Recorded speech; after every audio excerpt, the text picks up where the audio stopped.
folks. Well, my name is Randy Canota. Thanks for coming out, everybody. I'm very appreciative to Matt and Gary for giving me this opportunity to come out and talk to you folks about what I love the most, and that's fishing, and what I love the most is grass. All right. First, I want to start off with a little story. I had a guy trip out on Saguaro a couple weeks ago. I dropped a client off. I run back out on the lake to go check some of the places I've been catching some fish.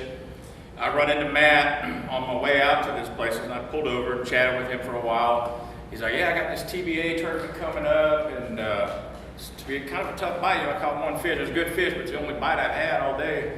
And I was like, well, I said, I tell you what, Matt, I think I kind of opened a can of worms here with this whole thing. But I said, I got something going. I'll show you, man. Come follow me, and we'll go back and check this out. Because I had commitment to fish a tournament on Patagonia with Jamie back there. So I was like, come on, Matt, I'll show you a little something I got going. Followed me back in there. We dropped the trolling motors, and we eased back into this cove somewhere around the snags. Anyway, I take him back there, and I'm like, see all this grass? And it looks just like this right here, just like this.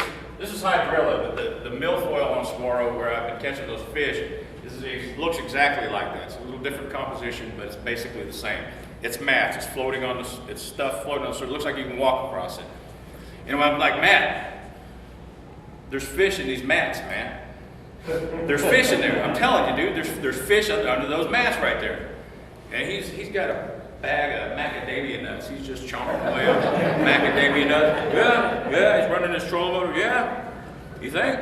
I'm like, I'm telling you, they're in there. He's like, okay. You know, he's just from here to there, away from me in his boat. I'm in my boat. I pick up my flipping stick, got one of my flipping sticks out, and I'm punching in through that grass, and dropping about 4 or 5 flips into this grass. I ripped one out of there. It's about 3.5 pounds. I said, wow. He says, there are fish in those mats. I said, that's right, Matt. There's fish in those mats. He's chatting. He's eating his peanuts or macadamia nuts, whatever. Like, wow, you might be onto something here, man. I'm just pitching away, and we're talking about whatever. He's got the tournament coming up. I got my tournament coming up. He's chomping on his nuts, and all of a sudden, oh Lord, and I reach down there and I pull out a 6.7 pounder.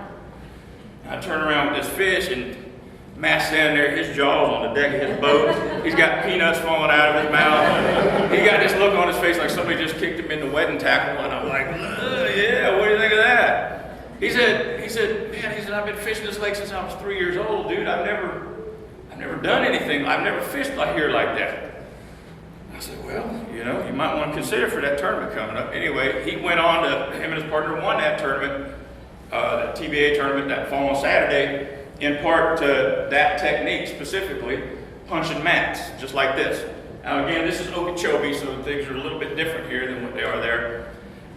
But what I'm hoping to do here tonight, just share some of my experience, the way I approach grass, what I think about it. And like I did with Matt, I kind of, just that experience for him changed his perspective a little bit. And I think, everywhere you go in the world, or at least in this country where I've been fishing, people have their mindsets about how they fish certain areas. I know out here the drop shot, dragging jigs, it's all popular way and very effective ways to fish. But I think a lot of people kind of avoid this kind of slop for the easier way to fish. Fishing deep, fish whatever.